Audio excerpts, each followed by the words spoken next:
مسیح کے زندہ اور جلالی نام میں سب کو سلام۔ خدا کا شکر کرتے ہیں، باپ جی کی تعریف کرتے ہیں نئی صبح کے لیے، زندگی کے لیے، صحت کے لیے، سلامتی کے لیے کہ خدا باپ نے ہم سب کو زندگی بخشی۔ ہم باپ کا شکر کرتے ہیں، اس کی پاک حضوری میں آتے ہوئے اپنی ہر غلطی کا، اپنی ہر خطا کا، جو ہم باتوں میں کرتے ہیں، جو سوچوں میں کرتے ہیں، جو نظروں میں کر لیتے ہیں، اپنے باپ سے معافی مانگتے ہیں تاکہ لائق طور پر اس کی پاک حضوری میں بیٹھ سکیں۔ اور جس طرح ہم نے دیکھا کہ 7ویں مہر بھی کھل گئی اور آدھے گھنٹے کے قریب آسمان میں خاموشی رہی، یہ خدا کو آنر کرنے کے لیے بھی، عزت کے لیے بھی ہے، اور خدا اپنے غضب کو نازل کرنے کے لیے بھی خاموش ہو گئے ہوں گے، کیونکہ خدا نہیں چاہتے تھے کہ ایسا کریں، اور نہیں چاہتے کیونکہ ہم دیکھتے ہیں کہ مشکلیں، اتنی تکلیفیں ہوں گی کہ وہ جو کمبل ہوگا وہ اون کی طرح موٹا ہوگا، وہ مصیبتیں، وہ جیسے اتنی موٹی چیز ٹلنے کے لیے بھی ٹائم لگے گا۔ اور ہم جانتے ہیں کہ خدا محبت ہے اور وہ اس نے ہمیں محبت کرنا سکھایا، لیکن وہ ہم سب کو بار بار موقع دیتے ہیں، بار بار وقت دیتے ہیں تاکہ ہم توبہ کر لیں، کیونکہ شریروں پر بہت سی مصیبتیں آئیں گی، پر جس کا توکل خداوند خدا پر ہے وہ رحمتیں اسے گھیرے رہے گی۔ جس طرح خدا کا کلام عیسائی نبی کی معرفت ہے کہ خداوند تجھ پر رحم کرنے والا فرماتا ہے کہ پہاڑ تو جاتے رہیں گے اور ٹلے ٹل جائیں گے، لیکن میری شفقت کبھی بھی تجھ سے جاتی نہ رہے گی اور میری صلح کا عہد نہ ٹلے گا۔ بس ہمارا ایمان کامل اور ایمان زندہ خدا پر قائم رہے تو وہ یوسف کی طرح ہمیں ویران کنویں سے نکال کر سلطنت کا بادشاہ بنا سکتا ہے۔ ہالےلویا، ہمیں صرف اس پر کامل ایمان رکھنا ہے۔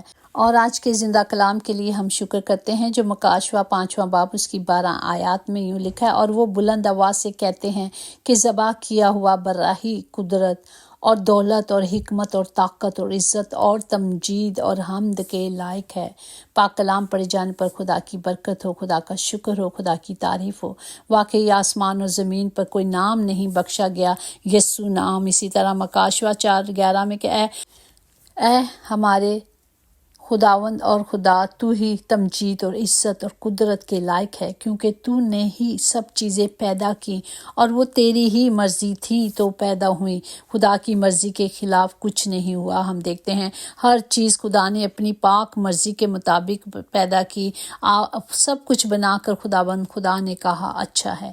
یہ خدا کے بھید ہیں، وہی جانتا ہے۔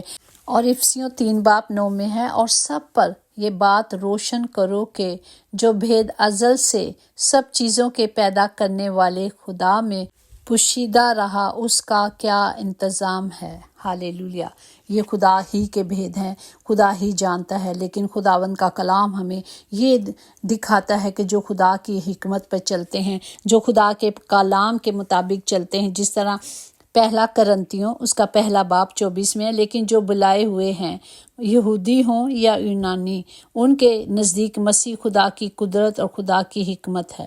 جب خدا کے کلام پہ چلتے ہیں، جو خدا نے لوگوں کو چنا ہے، خدا نے اپنے خون سے خریدا اور چنا ہے، انہیں الگ کیا اور ایک راستہ میرے اور آپ کے لیے بنایا ہے، وہ ہمارے لیے دنیا میں غریب بن کر آئے، تاکہ ہم دیکھتے ہیں 2 کرنتیوں اس کا 8:9 میں، کیونکہ تم ہمارے خداوند یسوع مسیح کے فضل کو جانتے ہو کہ وہ اگرچہ دولت مند تھا مگر تمہاری خاطر غریب بن گیا، تاکہ تم اس کی غریبی کے سبب سے دولت مند بن جاؤ۔ ہالےلویا، یہ ہے میرا اور آپ کا خدا جو ہمارے لیے دنیا میں بھیجا گیا، اور اس نے بادشاہ ہوتے ہوئے غریبی کا تاج اس لیے پہنا، موت کا تاج اس لیے پہنا کہ وہ ہمیں زندگی دینا چاہتا تھا۔ وہ ہمارے لیے دنیا میں مالک نہیں بلکہ خدمت کرنے کے لیے آیا، جس طرح متی 20:28 میں، چنانچہ ابن آدم اس لیے نہیں آیا کہ خدمت لے بلکہ اس لیے کہ خدا خدمت کرے اور اپنی جان بتیروں کے بدلے فدیہ میں دے۔ ہالےلویا، اور ہم دیکھتے ہیں کہ ہمارے خداوند خدا نے باپ کے تمام وعدوں کو پورا کیا، تمام راستوں کو کمپلیٹ کیا، پورا کر کے، اور ہمیں ہمیشہ کی زندگی دی، اور ہمیں بھی اس آسمانی راستے پہ چلنے کے لیے صرف، اور خدا کے اس غضب کے لیے جو خداوند خدا کا غضب اب نازل ہوا ہے کیونکہ گناہ بڑھ گئے ہیں، اسی طرح ہم نوح اس کا دوسرا باب اس کی 1 سے 1 آیات میں دیکھیں گے خدا نے اپنے قہر میں دکھتے صیون کو کیسا بادل سے چھپا دیا۔ اس نے اسرائیل کے جمال کو آسمان سے زمین پر گرا دیا اور اپنے قہر کے دن اپنے پاؤں کی چوکی کو یاد نہ کیا۔ خدا نے جو تھانا وہی کیا، اس نے اپنے کلام کو جو ایام قدیم میں فرمایا تھا پورا کیا۔ اس نے گرا دیا اور رحم نہ کیا، اور اس نے دشمن کو تجھ پر شادمان ہونے دیا اور تیرے مخالفوں کا سنگ بلند کر دیا۔ ہم دیکھتے ہیں کہ یہاں خدا نے دشمن کو موقع دے دیا کہ وہ فتح یاب ہو جائے، وہ حملہ کرے، وہ مار دے، کیونکہ ہم توبہ نہیں کرے۔ آج وقت ہے کہ ہمیں توبہ کرنی ہے۔ اسی طرح نوح کا دوسرا باب اس کی 19 میں، اٹھ رات کو پہروں کے شروع میں فریاد کر، خدا کے حضور اپنا دل پانی کی مانند انڈھیل دے، اپنے بچوں کی زندگی کے لیے جو سب کوچوں میں بھوک سے بے ہوش پڑے ہیں۔ اور آج ہم دیکھتے ہیں کہ بچے نشوں سے باہر بے ہوش پڑے ہوئے ہیں۔ خدا کا کلام ہمیں یہ سکھاتا ہے کہ ہمیں کیا کرنا ہے، خدا کے حضور اپنے ہاتھوں کو سر بلند کرنا ہے، دست بلند کرنا ہے، اس سے دعا کرنی ہے، اس سے التجا کرنی ہے تاکہ خدا کا غضب ٹل جائے۔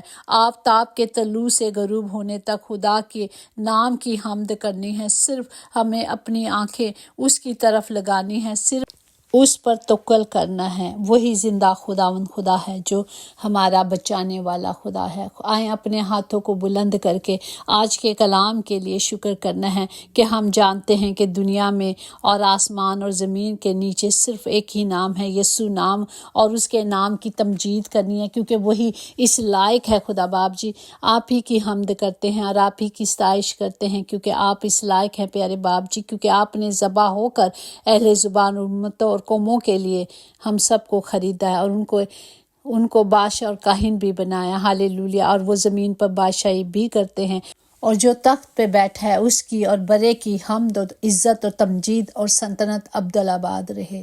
آمین۔ خدا کا شکر ہے کہ خداوند ہمارے یسوع مسیح کے وسیلے سے ہم کو فتح بخشی۔ ہالےلویا۔ زندگی اور موت پہ ہمارے خدا نے فتح یاب ہو کر ہمیں بھی فتح یاب کیا۔ ہم اپنے باپ کا شکر کرتے اور آپ کی تعریف کرتے ہیں یسوع کے نام سے۔ آمین۔ یقیناً بھلائی اور رحمت عمر بھر ہم سب کے ساتھ ساتھ رہے گی اور ہم ہمیشہ اپنے خداوند کے گھر میں سکونت کریں گے۔ آمین۔ God bless you all.